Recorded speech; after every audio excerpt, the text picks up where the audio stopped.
Hi, hello to anyone watching this in the hindsight of the future on YouTube or wherever else you might find this. This is a game that's arranged through the Gauntlet, community on the internet that gets together and plays cool tabletop role-playing games. Find them at gauntlet-rpg.com. They've got a robust Hangouts calendar through which this game was arranged. This game is part one of Spire by Grant Howitt and Christopher Taylor. Links down below where you can find it.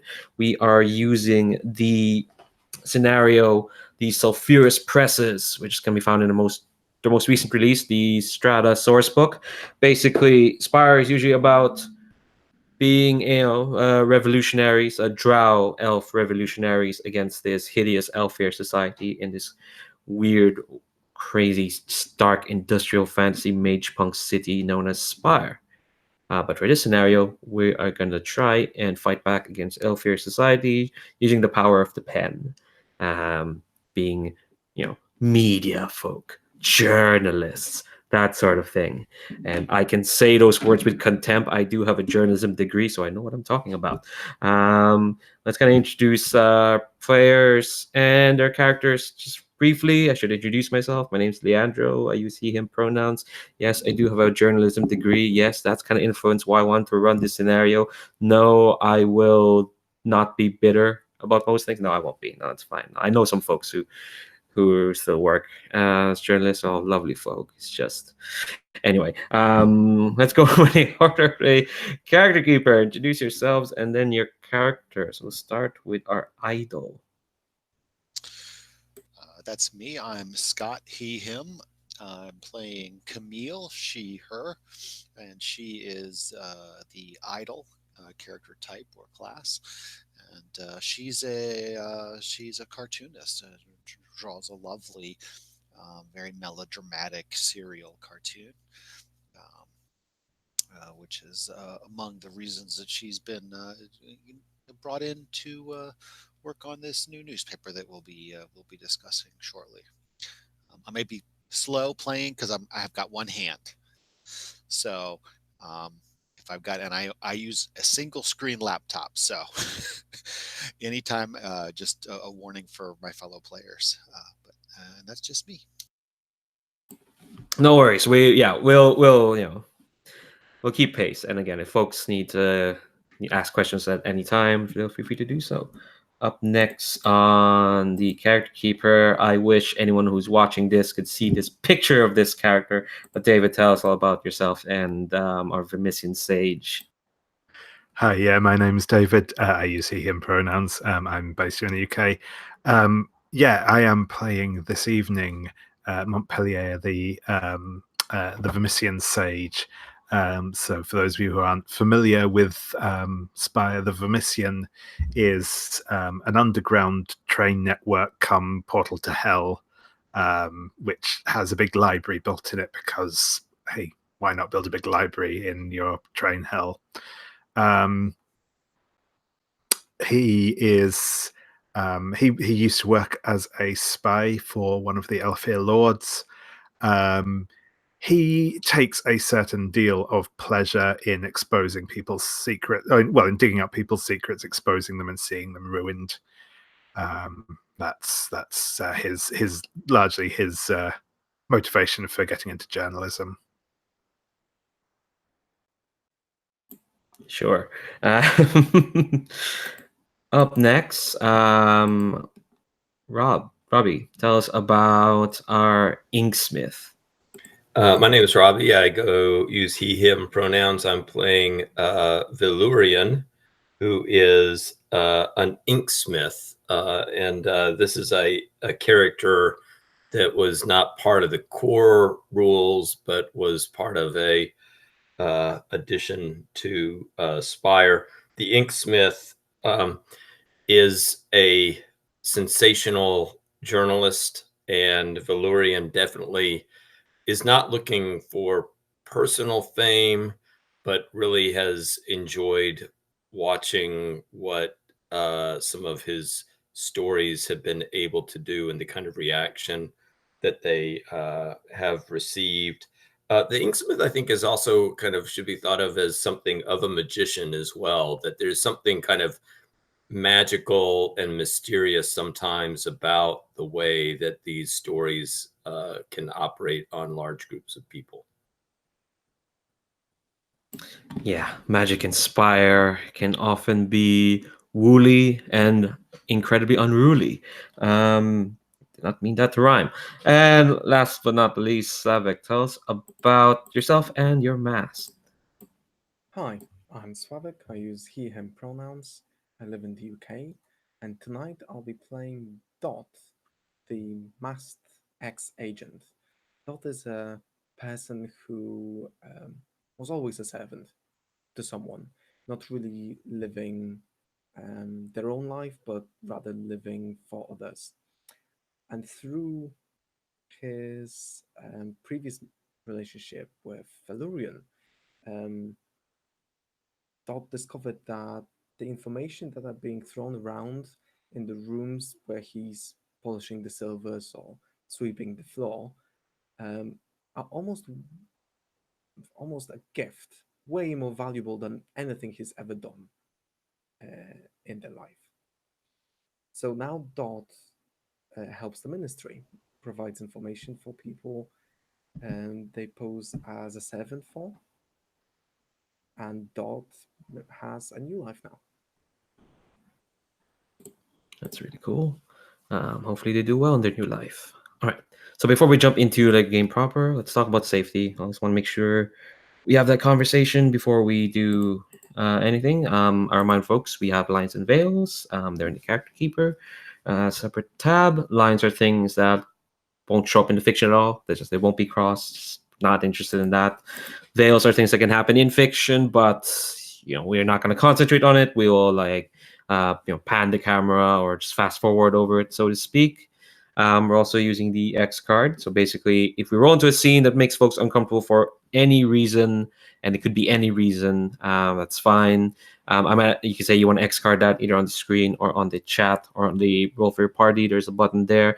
I might ask some questions on what the details that are being X carded, but no one gets to question if it's used. Like no one gets to question why as well. If it's used, it's used, and we'll roll back and try something else. And finally, we have an open door policy. So what that means is that for whatever reason, if folks need to step away from the table because there's an emergency, or you're more tired than you thought, you need to just lie down or something, or if you just need to go for like 5 minutes, people can call in at any time and we will accommodate.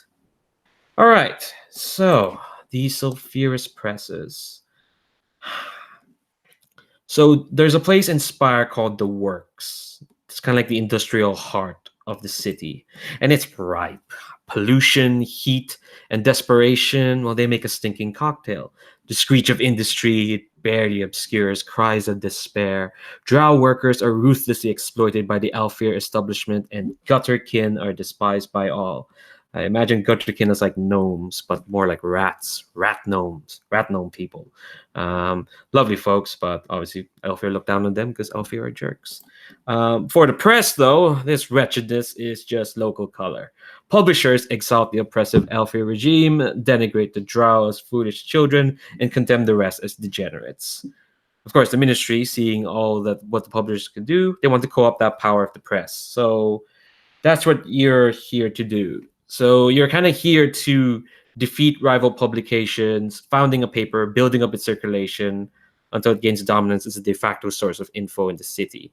So the ways to do it is to publish salacious stories which undermine authority, succeed in circulation roles using a dice pool based on aspects of the publication, and reduce rival publications' resistance to 0. But to do that, we need to find our paper. So if folks will go to the Your Paper tab in the Character Keeper, there's 4 steps you need to take to figure out our paper. So the ministry provided you with an office. It's in the alley behind the Multi Falcon on Lime Street. You've got a printing press. You've got supplies, some silver. You've got a master typesetter. His name is Frobisher, and you've got his apprentices. So you've got like the nuts and bolts and the labor to prompt out stuff. Now it's up to yourselves to provide the stuff, so to speak. So yeah, 4 tasks we need to do. First, we need to name the paper. the thing is, names are kind of hard. We might leave that for later if unless folks have a name, because I don't. Zero paper. Let's call it Democratic Times. Democratic Times, cool. With other players' consent. Yeah.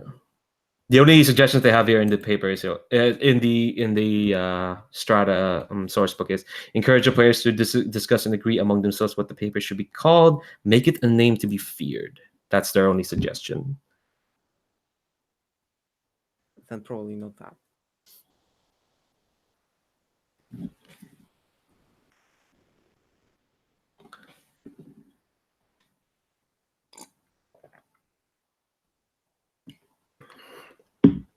Well, maybe, I mean, I was thinking instead of like the Democratic Times, maybe instead of Times, we do something that would be more threatening, like the Democratic gun or the Democratic Herald blade or Blade. How about we just call it the Fool, as in the count or the Jester, as in the court Jester. jester who will comment on matters of the state in a satirical manner, not to offend the king, but still tell the truth and look him in the eye. Yeah, I like that. I like that. And then you always have the cover of like if somebody gets upset, you say, "Well, it's the Jester. We're just, it's just being, Yeah, maybe that's comedy." how we fly under the radar, that it's supposed to be a satirical publication, but we just write it as we see it. Yeah. How about the playing on that? What about the Jester's epithet? Ooh.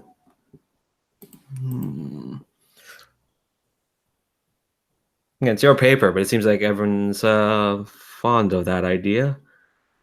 I'll let you spell that word then, Scott. If you don't mind putting that down in the sheet. Just replace paper name with Jester's epitaph. It's cool.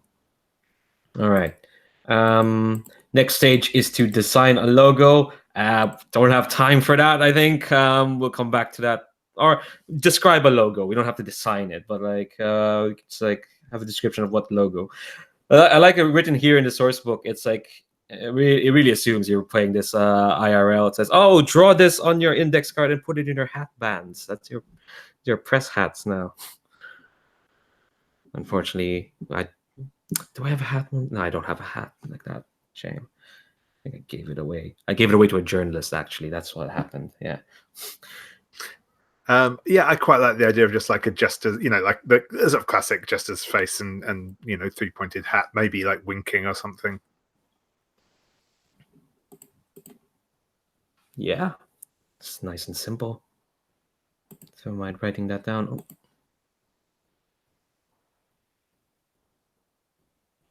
Hold on. Okay, so right, so we got a logo. I see someone's trying to put an image there. If you want to send me the link to that JPEG, I can put it in. After that, let's see, logo. Okay, so now we have to choose an editorial stance. So this affects its favored domains, which is kind of like which kind of domains your paper kind of writes for, or is good at writing for, and how it refreshes, because the paper gets its own stress box, which I'm going to have to make later.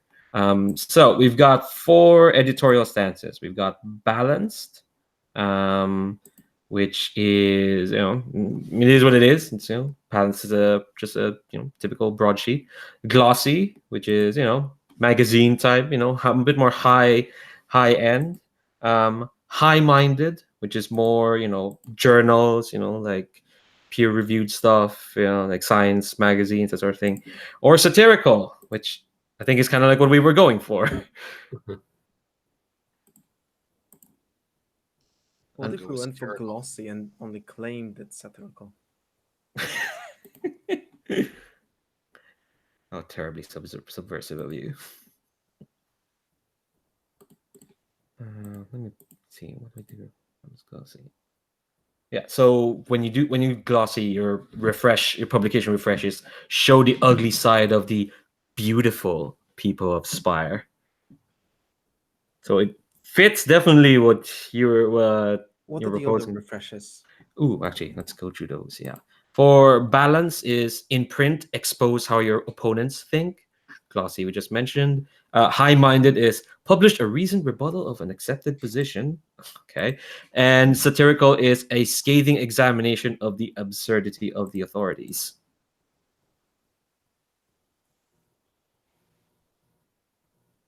Oh my god.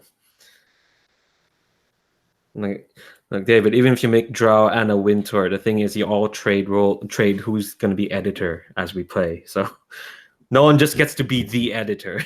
Everyone gets a shot at it. Yeah, which of those stances I kind of screaming out to y'all? Anybody have a preference?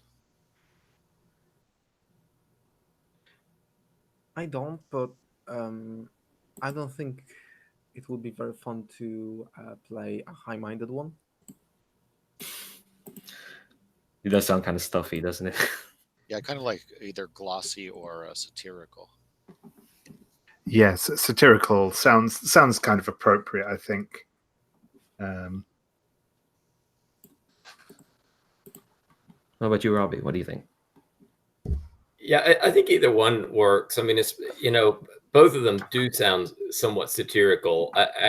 Because like the glossy has the beautiful in quotes, right? Right, to show the ugly side of the quote unquote beautiful people.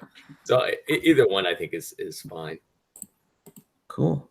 I think there's a majority in satirical. Let's go with satirical then.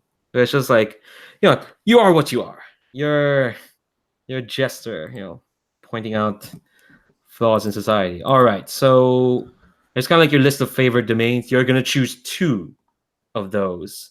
That means it's like if you launch an attack against a competitor who shares any of your favorite domains, you take less stress from them if they fight back, and it kind of it can give you more rolls when you do your circulation roll. Basically, those are kind of like the domains your paper kind of excels in.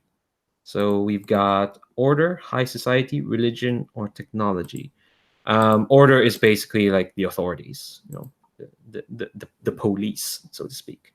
High society is those lovely rich people, which mostly means Elfir, but they are what they are. Religion, again, Spire has a lot of religions. There's a lot of official ones, some unofficial ones, some ones that are quite real, some are slightly less real, some that are too real.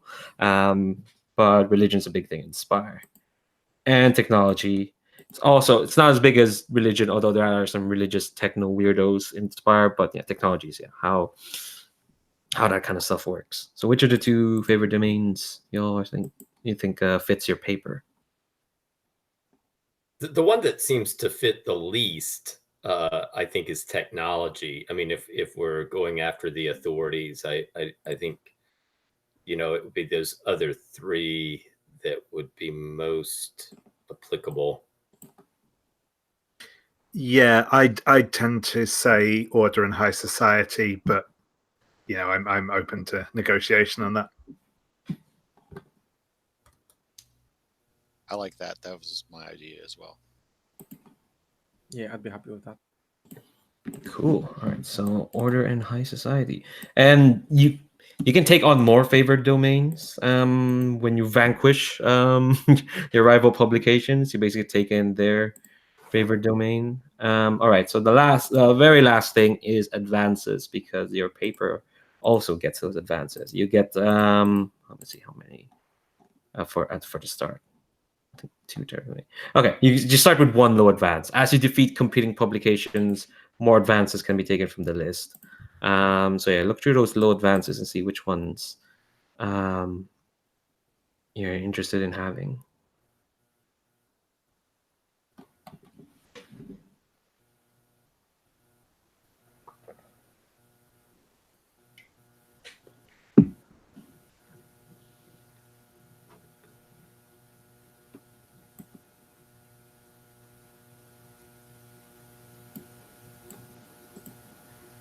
I mean, I quite like the sound of the pen is mightier than the sword, just for the fact that you can editorialize an antagonist into difficulty. But no, I mean, I think maybe I'd err towards either Power of the Press or Scuttlebutt, but I'm not strongly married to any of them. I kind of like the contation point. It feels a little bit like the Waldo moment from Black Mirror. You just you produce memes effectively. It's to define the narrative.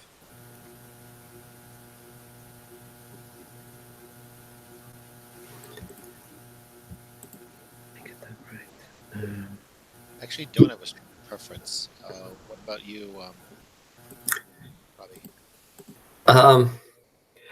I guess I'm looking at the percontation point. The downside of that is that it says when dealing with low society crime or occult domains. Whereas Basically, those aren't the. Oh, go on. I mean, I was just thinking that since those aren't really the focus domains of. Well, what that means is that your characters, if you're in a place involving people of low society, crime, or occult, so say you're talking to a weirdo priest, or you're trying to talk to a source in the criminal underworld, that means you get a deceive. That's what it means when you're dealing with those domains, not necessarily with the paper, but when your characters are in those domains. Yeah.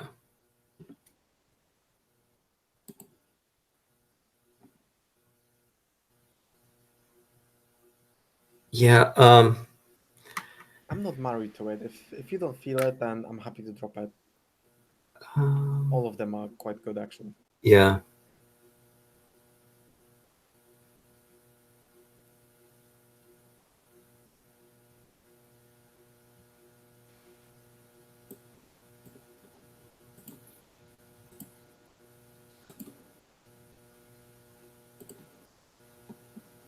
Scuttlebutt?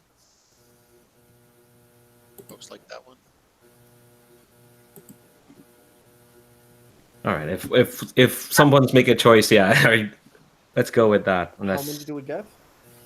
Just one from the start. I think. Let me check. Double check. I kind of like the power of the press. It's easy to implement.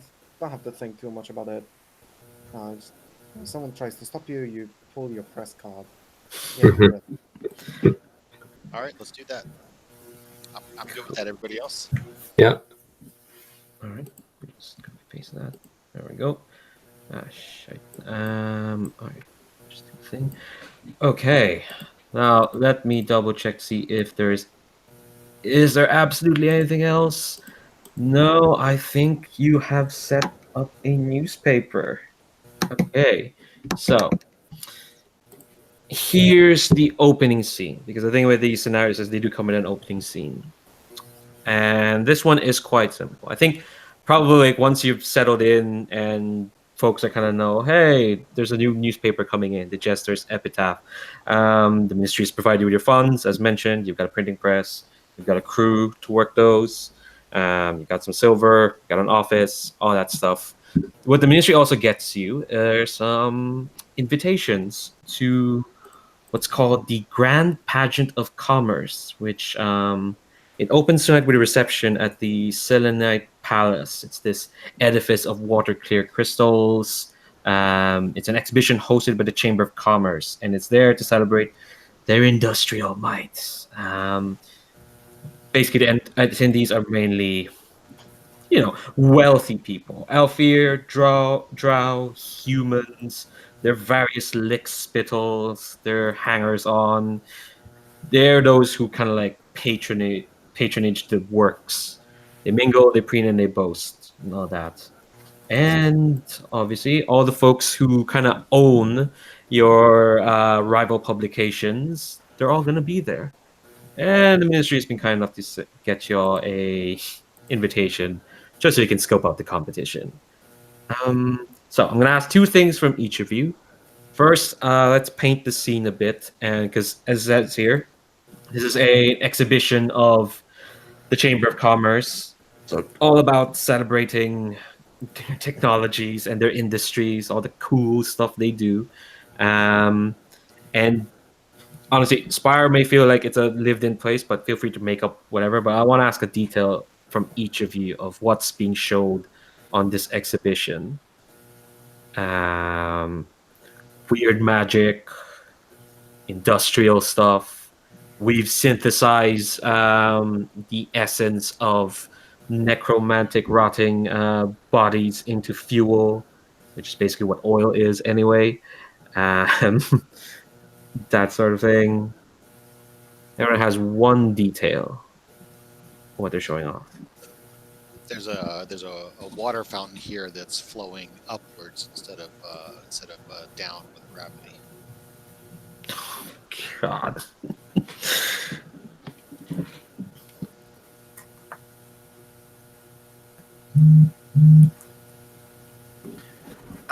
So, in addition to being here in a journalistic capacity, the Silhouette actually has like a stall here as well, on which they have several models who have had the latest issue of the Silhouette tattooed over their skin. God. Yeah, that sounds like exactly something that they do. Ugh.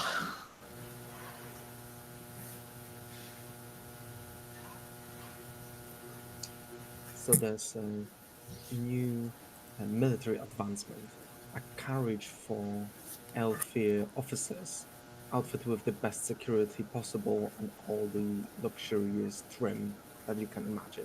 Think Bentley meets Rolls-Royce with guns. Of course. Oh, that sounds horrifying. I think that there's also a demonstration of some new kind of communication technology that gives people, if two people have a device, they can go a distance from each other and have the ability to kind of hear each other speaking instantaneously. Kind of an early magical cell phone type technology, but just kind of voices that can be projected. It's still experimental, but they're kind of proud to kind of show this off. Yeah. Does it have a string between the transmitters? Slavic. No, magically it doesn't. It's yeah. Somehow they are able to kind of get into communication with each other without that. Yeah, there's probably like a bunch of Alfir nearby going like, this all seems quite convoluted. We've been using our drow messengers for millennia now. Why do we need to talk to each other, ourselves? It's unseemly. Yeah, that's probably what they're saying out here. Okay, that sounds like a perfectly horrible place to be in. So, the next detail I need to know from each of y'all is to describe your character as they come in. What do they look like, and what are they wearing, and what's their demeanor? And anyone who has an idea, feel free to do so. Dot doesn't come in. Dot is already there, passing off for as some sort of a servant, probably sweeping with a broom behind one of the stands. Perfectly forgettable, perfectly plain. It could very well be a plant, and nobody would give him any less attention than now. Nice.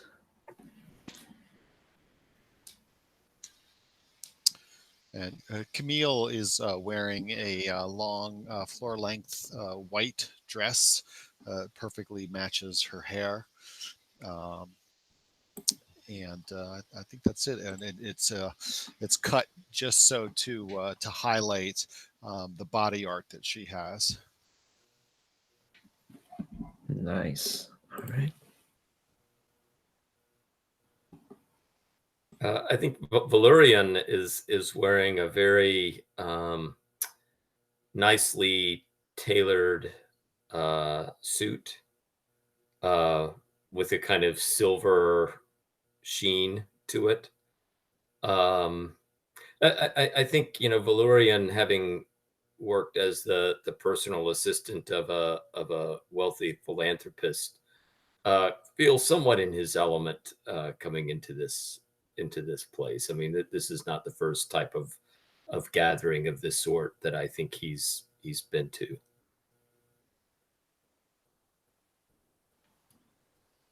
Yeah, and I think Montpellier comes in. He's wearing a suit that, despite having been put on about half an hour ago, already seems to be rumpled. He has sort of ink-stained cuffs to his shirt underneath.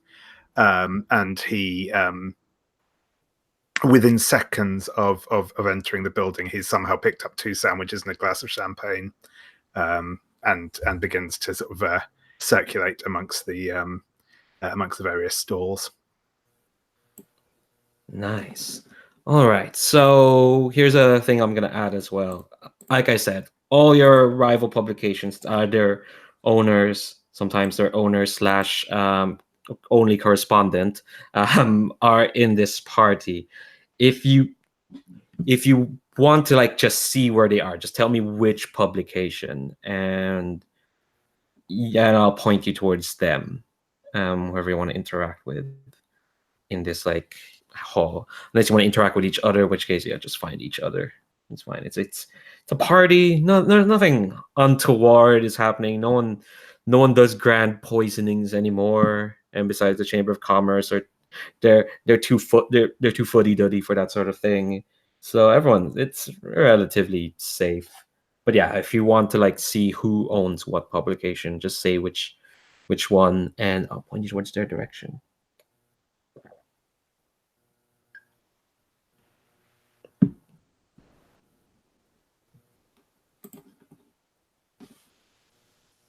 I think Vellurion would probably be interested in the Silhouette, the high society publication. Nice. So as mentioned, they as well as being kind of there, they have their own stall where their latest issue is tattooed on their models. Christ. Are they drow models? Because the thing with Alfir in this setting is that they don't show skin at all. So they must be drow. No one they wouldn't tattoo their issues on no. Alfir. No, of course not. No. Yeah. So Vellurion, you make your way to the Silhouette stall, and it's there's models there that have the latest issues. I think that you can see they look, well, they smile, as models are wont to do. They smile and ready to kind of splay their body, so you can see here's the nice glossy pictures. Here's the latest write-ups on Alfir culture and whatnot. And as you're kind of looking through this model, you hear this like soft voice just go, Are you interested in beauty, dear sir? So I hear the voice, and I would turn to see who is it that's speaking to me. It's this rather tall lady. She's kind of wearing like a black and gold dress that completely covers her body. She's kind of like these weird opera gloves that look like segmented armor. Again, sable black with gold kind of like, gold like linings, and she's kind of had this like kind of soft looking mask that has like this porcelain white face, again with like gold linings on where the eyes would be. You turn, that's who you see, this lady Alfir. Yeah, so I mean, Vellurion says I'm always interested in beauty, and I'm always interested in beautiful people. That's one of the great attractions of coming to a event like this. I think she nods, and she directs her hand at the models and says, "Well, tell me then, what beauty do you see from our latest endeavor?"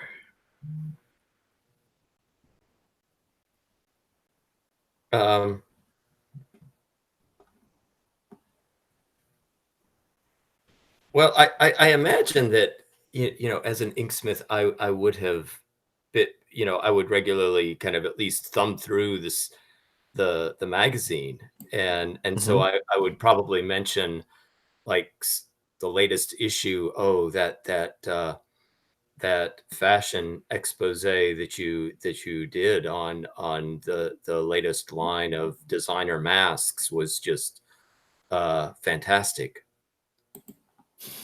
So insightful and so trendy. Okay.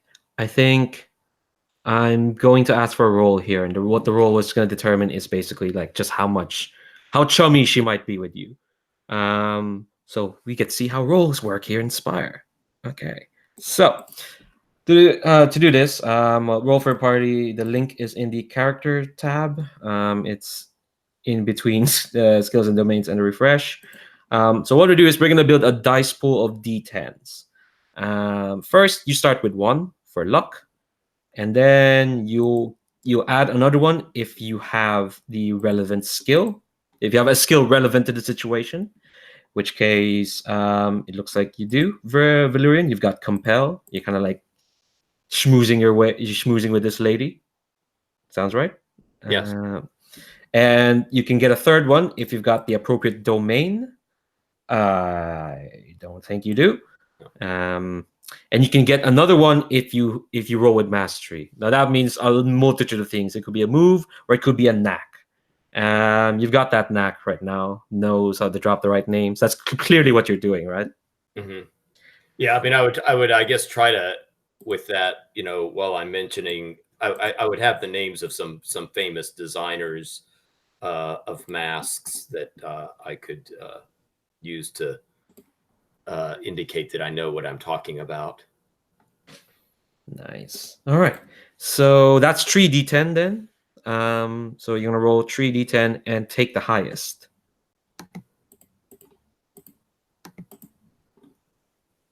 The highest was a 6. All right. So on a 6, it's a success at a cost. So it means you succeed. What's gonna happen is you're gonna take some stress. So I think she buys what you're saying. You are you're someone who knows what they're doing, and she kind of gracefully nods and says, "Lady Axe's bread and darkened temples, at your service. Might I know the name of this connoisseur of beauty whom I've been talking to?"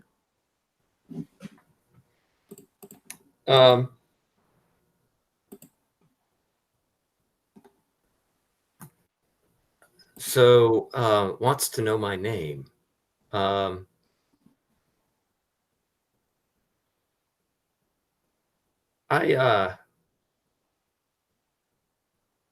think I say, oh, my name is Vermilion. So something that kind of sounds like my name, but it's off a little bit. I think no, this is still part of the role. I think she'll nod at that and say that, well, Vermilion, given your way with words, I have no doubt, and your interest in what we do, we are looking for contributors to our publication, and your repartee wouldn't be out of place between our pages. You're making a kind of proposal that you hardly know me, but you think I would have the service and the skill that would benefit your publication, I would be honored. I think she regally, how she moves, it's like she moves like she's underwater, almost like yes, yeah, that sort of thing.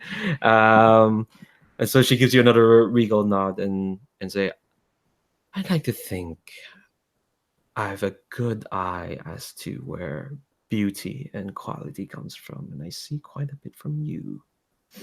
Yeah, would I be able to use my nose for trouble in this scene? What says once per scene I can ask what is weird or out of place here? Yeah, totally, yeah. All right, so once per scene, the GM asks what's weird or out of place here. Okay. So besides the models with the magazines on them, this guy's pretty much typical for Spire. I think the really out of place thing is the lady herself. I describe how she moves with such deliberateness, but it's so deliberate. You've dealt with Alfir before, and it comes with so many different stripes and colors. But you can tell kind of like this lady here. You can tell what she's doing is kind of like a very practiced act. It's almost like she knows when to move her hand, how to do the nod, that sort of thing. But you can tell. But you, Mr. Journalist, you can tell that there's a bit of a fib here, and she's putting on a bit of an act, and yeah, that's kind of the main thing you notice. Okay. All right. So do you say yes to her offer?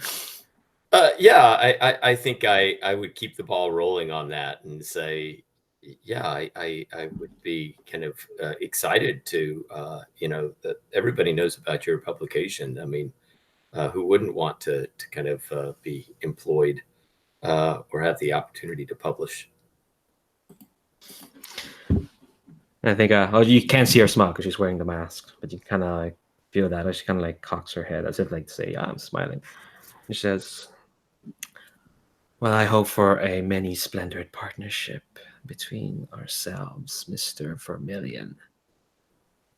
Come, would you like a closer look at our latest publication? And she'll probably take you by the by the shoulder and push you towards the models. And I think we're gonna leave you there for a moment reading these models. God damn it, David. All right. What's everyone else doing? Who has like an idea for what they're doing at the moment?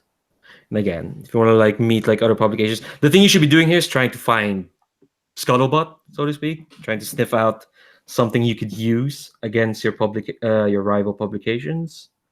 Because the lady you met, I should have mentioned, she's the editor, but most of the people here are either owners or publishers, unless they're really low down in the totem pole, in which case they're owners / publishers / correspondents. But yeah, who has an idea of what they're doing in this party?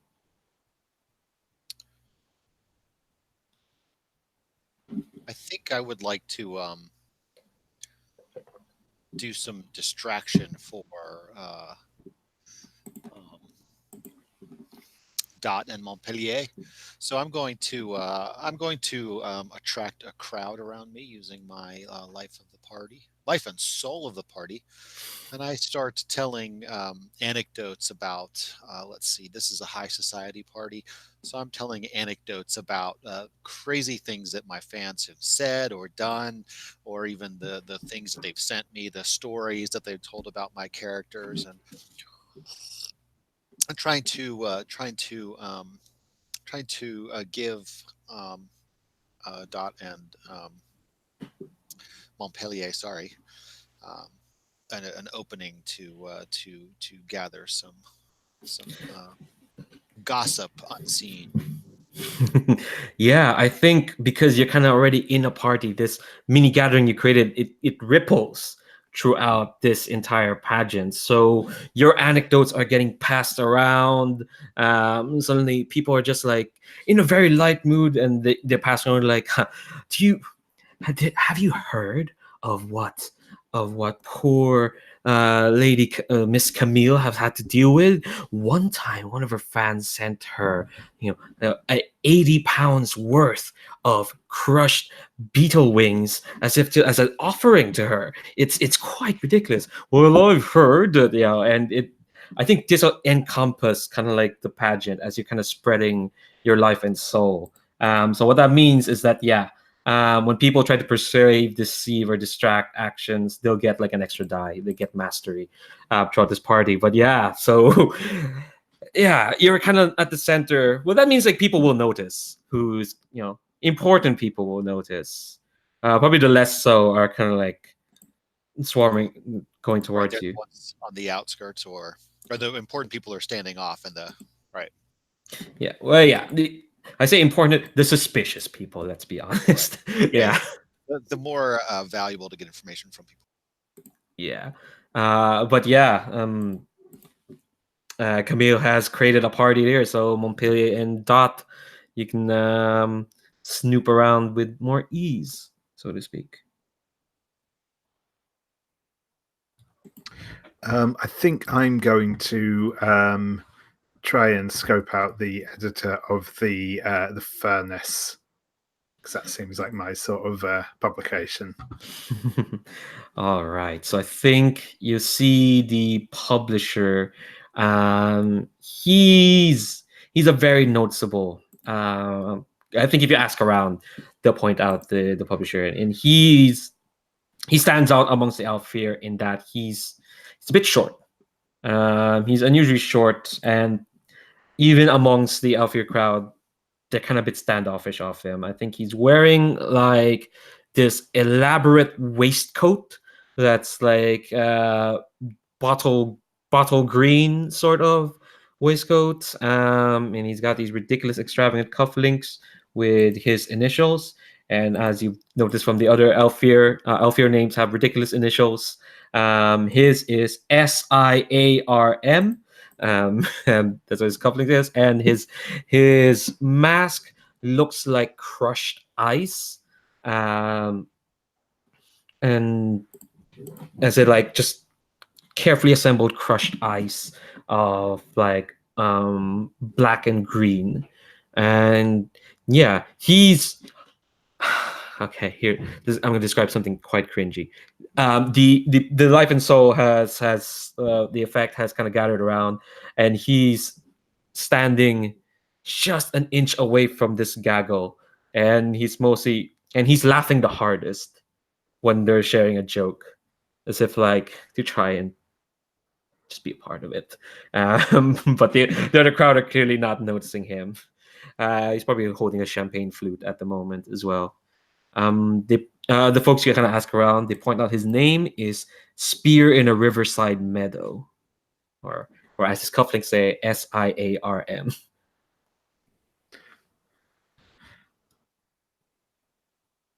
Sorry, just muted myself. I'm going to sidle up to him. All right, Squire. Nice little bash I've got here, isn't it? Mushroom pasty. I'll hold out my plate to him. I think he turns his face to you, and you see that his mask actually has like a bit of a rictus smile as well, and it's got an inscription. It says, "God is my judge." This is all from the book. And he says, well. About damn time that you came here with your pasties. And he grabs one, and he kind of grabs one. It's like, well, is that all you came here for?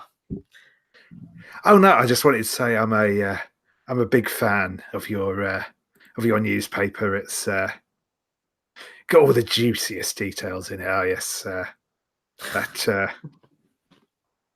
horrible business in Red Row the other week. Nasty. Chills the very blood it does.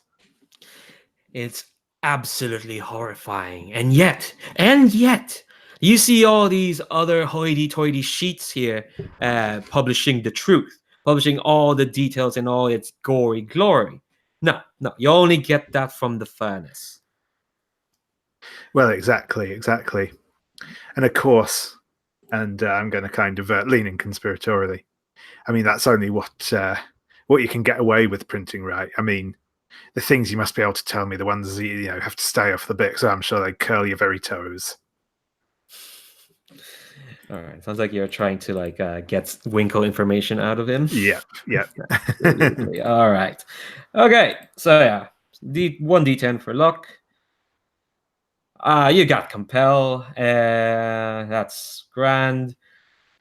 You are in high society. This is a guy who definitely thinks he's high society, Yeah. despite how tacky he is. So it's 3D10, and you get an extra one because life and soul of the party is kicked in. Cool. So yeah, 4D10. You don't even have to use your knack. Oh, It's amazing. no, I don't have high society, so I think it's only 3. Sorry. But yeah. I've looked at cool. I was looking at the different. Yeah, no, that's cool. Yeah, and you can only have mastery once, so either knack or that life and soul. So they don't stack. You can only go up to 4. So you have 3D10, and I think this is a difficulty of 0. I think clearly he's a guy who. That's a 9 is my highest. All right, so on a 9, that's a success. So you'll take no stress. So he. The thing with the masks means I can't describe their faces, but yeah, he leans toward as well and says, quite right. The things I've got in my noggin here. You chill the very bones of anyone who'd hear them. In fact, it might chill your own bones as well, sir. Care to... Actually, there's just a little tidbit that I just found out at this very party. Do you know... And he kind of looks around quite a bit. And he points out to you this rather stiff-looking drow. Let me scroll down just to see. This drow in... Okay. Okay, he's not really stiff, actually. He looks rich. He's dripping in what the kids would call ice. As in gold jewelry, whatnot. He's well-kept black clothing. He's got like 2 mismatched eyes, and he's kind of standing in the shadow of this Alfir guy. But yeah, he's looking around as if like he's assessing everything. And Spire again kind of points him out to you and says, that boy there, Jack of the Oxford, well, his family is one of the lucky drow, as in they're absolutely loaded. Not that, money puts us up to our status, and by our I mean my status, but that boy there, his family leases some rooms, some apartments down at Old Oxenbridge Estate. But quite a number of them have been falling ill, apparently, just slipping into comas quite recently. It's passing strange, and this happened soon after your boy there, Jack, got into the employ of that,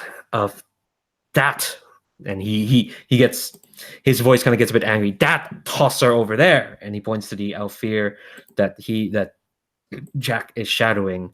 That, and he shakes quite a bit and says, but then he can like, hold on.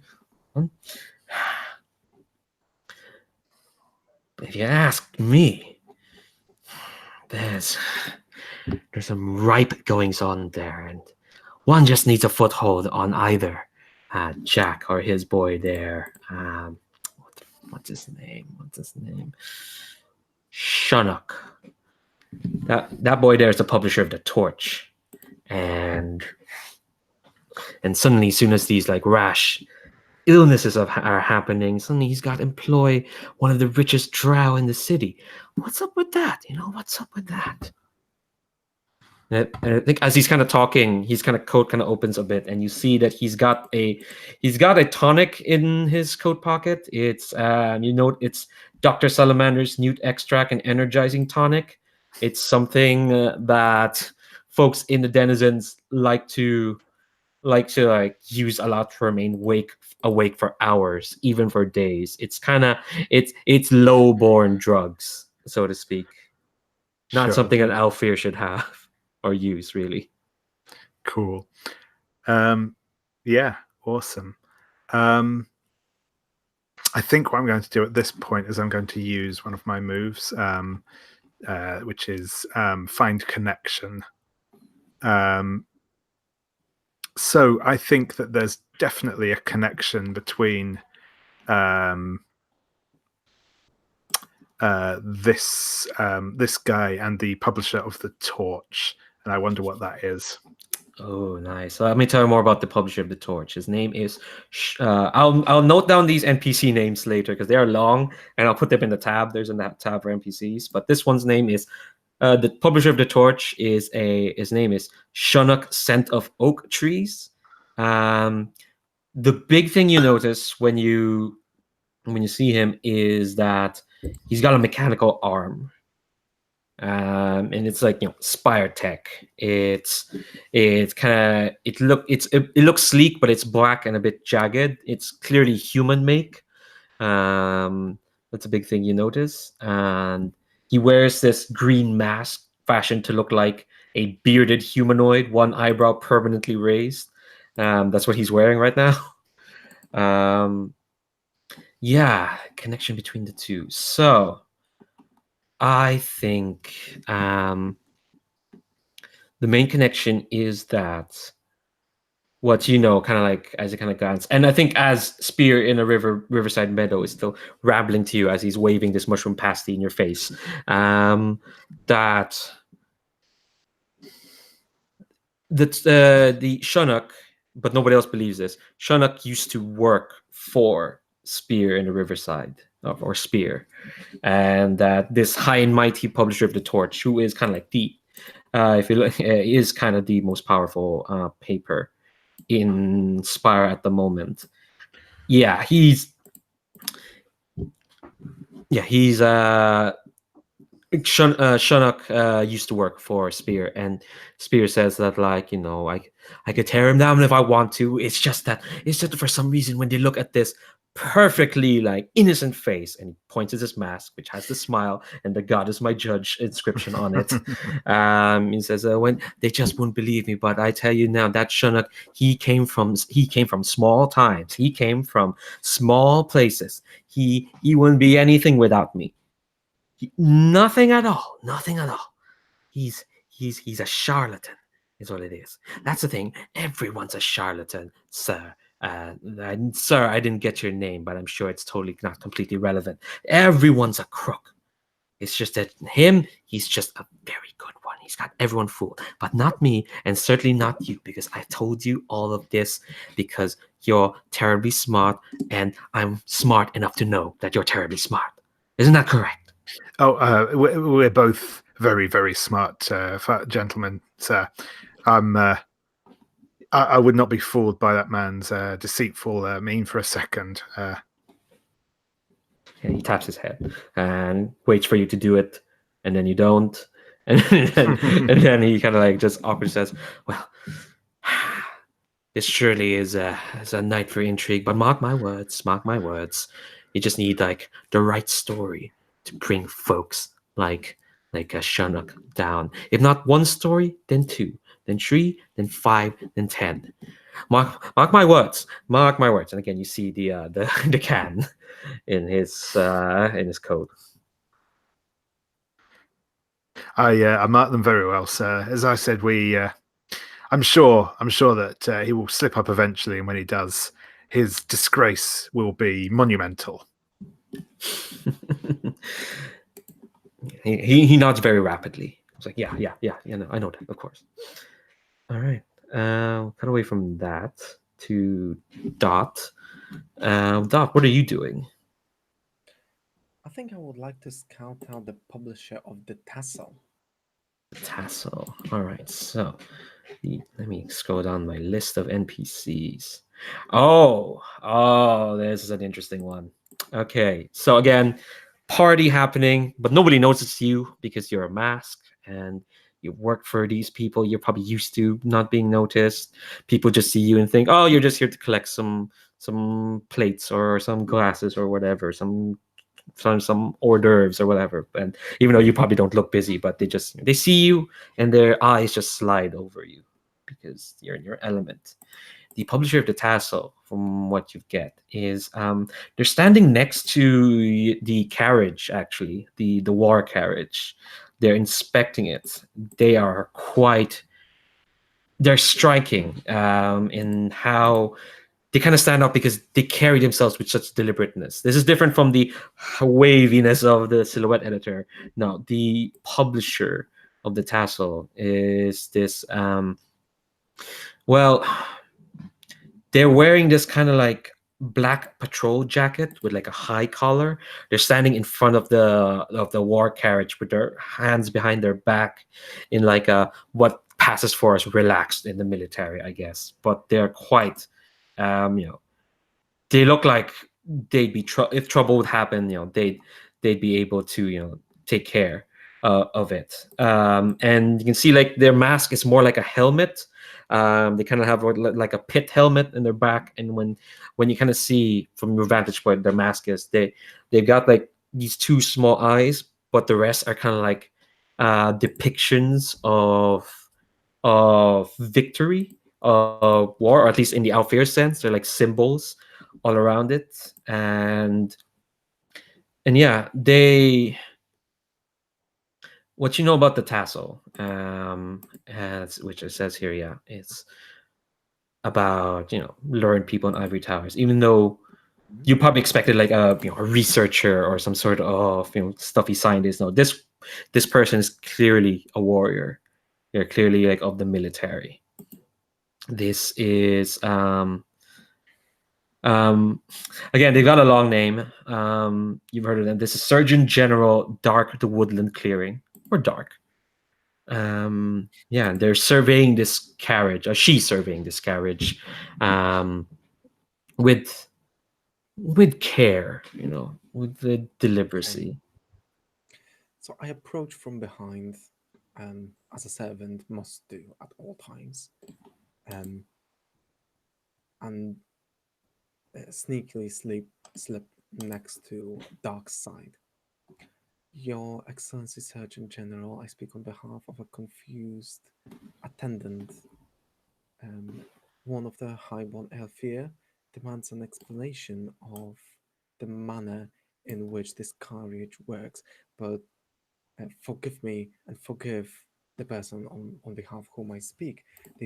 Out of embarrassment, they are not fond of revealing their identity. May you pass on to me any and all explanations that may help them find themselves in this glorious presentation of murder might. And take a step back immediately, just to give the nobler person some space. Yeah, I think their head cranes to look at you and says, they won't give up their identity. Not even to me, Your Excellency, Surgeon General. Well, I think she's making a lot of internal judgments about you. You can probably tell that you've worked for these people long enough. Yeah, I think this is another role to see, like, because again, I think it's less if she buys it. It's more like, will she go do this? Because again, this person won't say their name. So again, so we start with one. Then let's see. You've got compel. Everyone has compel. It's amazing. That's one for compel. Yeah. You start one for luck and then another for compel. That's two. Yeah. Now, two. One for academia, or would that be high society? Either, honestly. Well, I've got both. So yeah. So you could add a third one, and because life and soul is still happening, and you're doing persuasion rolls. You get a mastery, so you get a fourth one. Okay, so with 4d10. What's the highest? A 0. I've got 2 zeros, a 9, and a 5. Okay, so 0 on the dice means that usually means a 10, right? Yeah. I don't think so. Yeah, fab. So on a 10, you get a critical success. So what did you want to happen? Just tell me, and it's probably going to happen.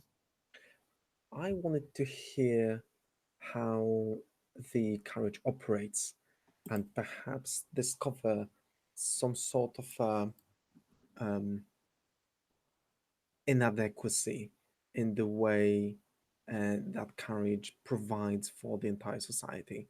I was hoping that perhaps the publisher would say something along the lines of, "Oh, this carriage is just to provide officers with safety.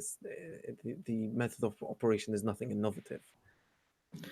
Yeah, I think because one of the notes I have here for her is that she's a soldier, an artist, and a big old snob. So so I guess she sighs and she starts going to a detailed breakdown of this carriage and saying like this is a improvement from the Mark II in terms of width and in terms of how baggages hold. But if you look at these like the door designs here, they're not spaced wide enough. In fact, it looks ungainly. It provides too much. And I think what you get from here is I don't know how carriages work.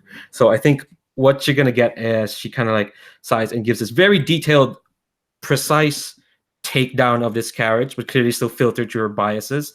And her biases in that it's ungainly and ugly. It's an ugly sword to look at in the battlefield. Is that she starts? I take extensive notes, presumably to deliver a full and unabridged answer to whomever was asking, but it's actually press notes. Yeah, I think she probably like overreaches a bit because again, this is a 10. So she says a lot of disparaging words about her superior as well, General Snow on Stone, and she's talking about how they like back in the campaign in the Knoll territories, the audacity of General Snow on Stone to have said that our Mark I carriages should be painted in this color when clearly to complement not only the surroundings but to camouflage ourselves should be painted in this color. But he insisted on a particular shade of iron, which meant that not only were we sitting ducks, but there was no artistry on the field. And she's, Your Excellency, do you mean to say that executive meddling has potentially spoiled this magnificent design? There's no potential about it, and it's a fact. And she points out like the specific deficiency she thinks that General Snow on Stone has. Your Excellency, may I quote you directly to the asker? With extreme prejudice. I will do so with utmost precision. And with that, I vanish into the crowd. Yeah, and again, her attention kind of slides off you. All right, so I think we have enough time to do one circulation roll. So what we got there is a good sense of like what your characters are like, how they do their work, and what the kind of players are there. I will write down all these NPC names on the tab and info you've gathered in a little break. But for now, let's do a circulation roll. Let's see how this goes. So you're all back at the office. Probably have a lot of stories to tell, and figure out what to put on your paper. So here's how it goes. Let me scroll up this. I think probably your typesetter Frobisher is gone to sleep, but he still has his working apprentices. One of them has been staying up reading Camille's cartoons and drinking wine, and she's like, "Yeah, all right, okay, hold on. I need to. Have you? You know what? Never mind. Okay, all right." And she has some of the tonic that Montpellier saw. Just like as a just in case, she's just like, all right, if you ever see that unstoppered, call Master Frobisher or someone or an adult because anyone who drinks a drop of that, they will be awake for days, and I don't like you all well enough to be awake for days to interact with any of you. But she sets up the printing press, and all right, so here's how circulation rules work. So once per edition, the characters nominate an editor from within the group. When they publish an edition with an eye to capture a rival's audience, the editor declares the target domain, chairs discussions on the lead story, agrees on the headline with the rest of the characters, and makes circulation roll to capture the target domain. Okay, so let's figure out first who's going to be the editor. Who wants to be the editor for today? Or like as the characters kind of discuss, like who's leading this? I think Vermilion should be the editor. Okay, Vermilion, are you okay with that? Sorry, Vellurion. Vellurion. See, I'm using your fake name. Yeah, I would be fine with taking over the role for this one. Cool. All right. So you're trying to capture like a rival audience. Who are you targeting? Do you think? Vellurion. Vellurion. I was saying Vellurion. Oh god damn, I'm so sorry. So who are you targeting? I mean, I think all of us have something that I mean, I was intrigued by I guess what Dot would have brought back about some of the internal dirt and squabbles that are going on among those who are in charge of order in this society. All right. Okay, so you're aiming at the tassel then, you think? Yeah. All right. The learned people in ivory towers. The snooty peer-reviewed journals. God, a bunch of dorks. Okay, so what's the lead story then? So we all Dot, discuss who the leads, which story should we use, or how does that work? Is that a decision? Yeah, I think the editor is gonna chair the discussion, so it's like the four of you can like in character talk amongst yourselves what the lead story is, if you want. But if we can do that in character or out of character, but like because you have to come up with what specific story you're aiming at the publisher of the tassel, and yeah, so it could be like with in character, out of character. You talk about what the story is. Vellurion, I really think we should run this. I even have consent to quote. If it backfires, we can always say that was it's all legal. There's nothing to cover here. yeah, and what I'm trying to remember now what the quote was that you were given permission was.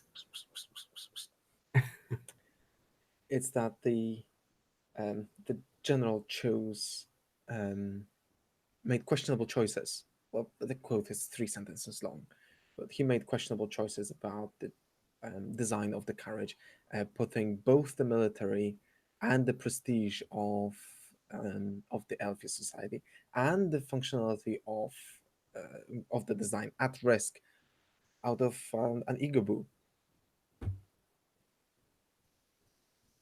Yeah, so I'm thinking as I mean that's a great story, and I think as a kind of headline, what we do is we take just a little snippet of that quotation and actually use the quote itself as something of the headline. We should definitely attach the publisher's name to it. Like, that's gonna hurt. Yeah, I think we've got a winner. I think we've got a winner here. I'll take your silence as compliment. Since we're a satirical paper, do we want to, in the headline, refer to the general as maybe like General Big Head, or something derogatory, some nickname? I'm thinking we could also, string a very general story about the possibility of corruption in the upper echelons of the military. Not naming names, of course. Just you know.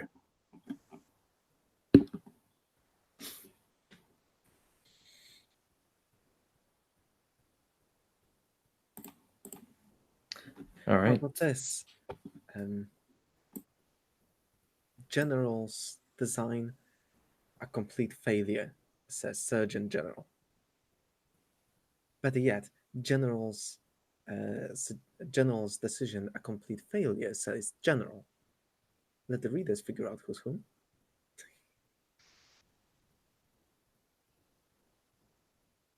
Generals dueling over failed carriage design. Yeah, and then I'm imagining, we use that as the headline, and then somewhere at the lead of the story we have something about the wheels falling off, right? We could kind of play with that carriage idea. I can draw up a little cartoon Not too big. for the headline. There's two generals dueling with swords, and one of them says, "No, pink fringe."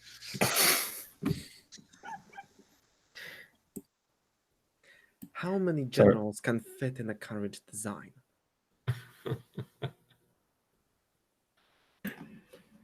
Oh my god, you two, the four of you are brutal.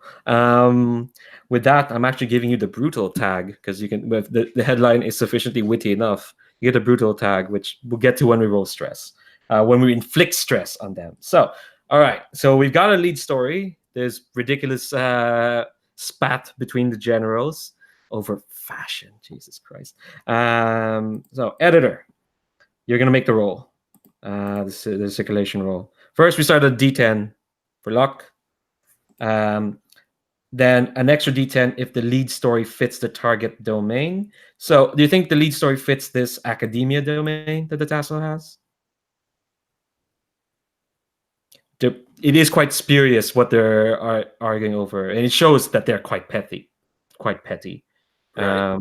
And it's all about design and looks. It could fit academia for sure. It's style over substance. If we're aiming it at people who make learned decisions, this is the prime example of a decision by committee. Yeah, makes sense. Yeah, so you'll take an extra D10, so you're up to 2. You can get another one if the lead story fits the paper's editorial stance. Absolutely. This is how many generals can fit in this carriage design? And then you get another one if the story takes place wholly or partially within the paper's local area. I don't think so. This is like kind of high-minded stuff between the two generals, and you're kind of at the works. You're at the industrial area. So you got 3d10. Okay.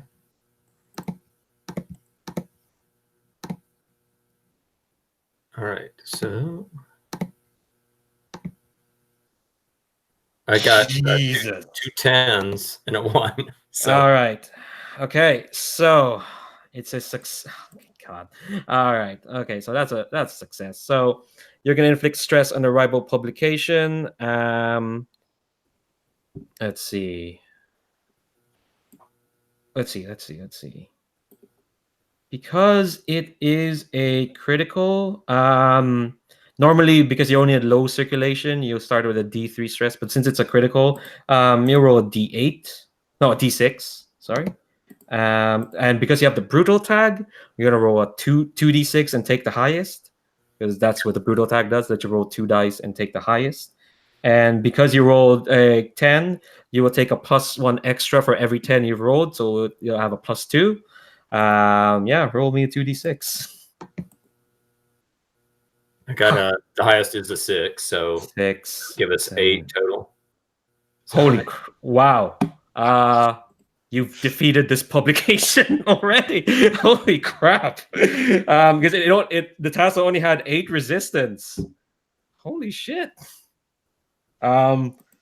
I didn't expect that to happen in the first session. To be honest, Scooped. yeah. Okay. So, Monarchy Anarchy. Holy crap. Okay, so I want a detail from each of you, like the response to this story, both either from the public or from the tassel itself. Wow. Nice going for a first edition. Christ. Actually, let me read out what happens when you defeat a publication. So, the player's publication replaces a competitor as the dominant paper serving a given domain when the rival drops to 0 resistance, and the players have published a story focused on the rival's domain that issue, which you have. So you'll get the academia domain as added because you are now in their turf, because you've clearly shown that, hey, we know what we're writing about. We're more than just satirical. We know enough to like really skewer these idiot generals with this carriage design. But yeah, what's kind of the reaction, do you think?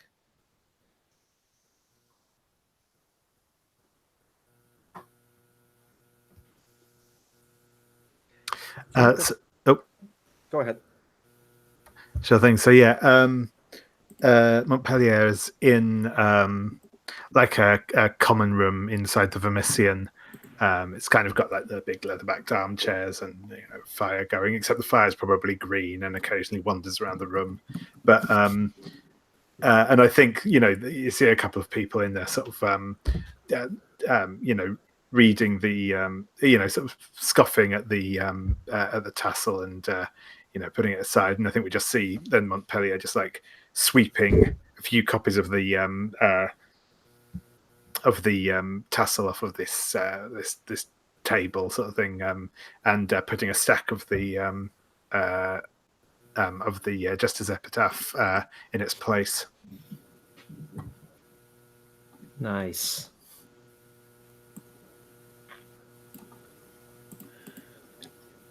So Dot is sweeping some floors in the lower city, surrounded by the common people, which listens to a broadcast of recent events. Apparently, Surgeon General was supposed to publish a statement that was expected to be an apology for a harsh judgment of the other general, but instead of actually apologizing, she just doubled down on the claims, and the war rages on. Nice. And somebody, they in the streets here of the Spire, there's little boxes where you can buy whichever paper you wanted, and somebody printed up little stickers that they've been putting around town on the tassels boxes. Best paper for absorbing your dog's pee. Oh man, are there even dogs in this city? Oh, there probably are. Or whatever the pets are. So yeah. Actually, I think they're goats. Your drows pee. Drows pee. Ugh.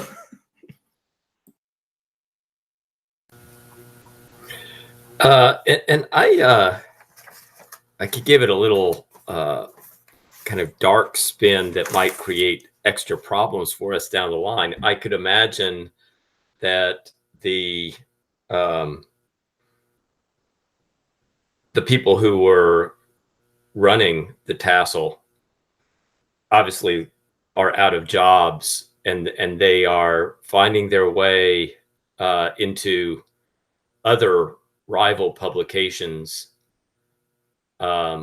using their, they have the talent, they still have the talent, and are obviously possibly going to be looking for opportunities to take it to our publication if they're given the opportunity. So that we have possible enemies who have now infiltrated the ranks of some of the rival publications.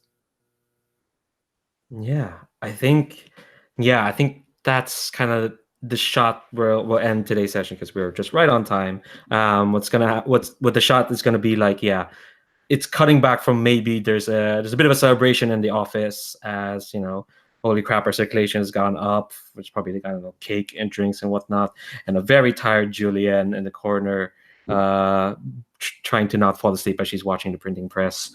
You're all probably there, very happy, hopefully, and it kind of cuts back from each of your characters to like, yeah, folks from the tassel like joining other publications. There's a shot of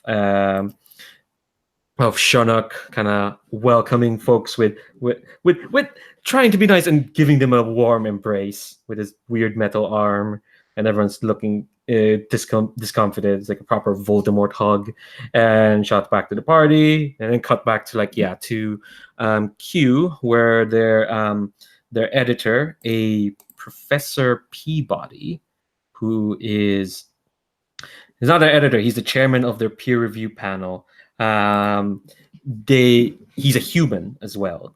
Well, yeah, some folks come into him, and some folks kind of passing on mysterious envelopes to him, and he's kind of looking through them and sees the Surgeon General's name and just tucks in his pocket, pats it, and kind of welcomes them with open arms.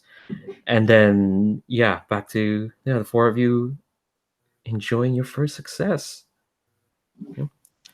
Cheers to the Jester's Epitaph. Let's see how they fare in the next couple of weeks. But yeah, this is going to end this broadcast. Thanks very much, folks. I always try to get sure on the broadcast that folks know that these players are incredible and they're quite good. And I'm looking forward to seeing the rest of this month how this pans out. Yeah, thank you very much for playing. Thank you to the Gauntlet. Links down below. Check them out. Spire, if you want to check it out, links down below as always. I should have credited the person who wrote the scenario. Common Fullard. Thanks very much for writing the Sulphurous presses. And yeah, I'm gonna stop this broadcast so we can have like a debrief and whatnot. Bye, YouTube.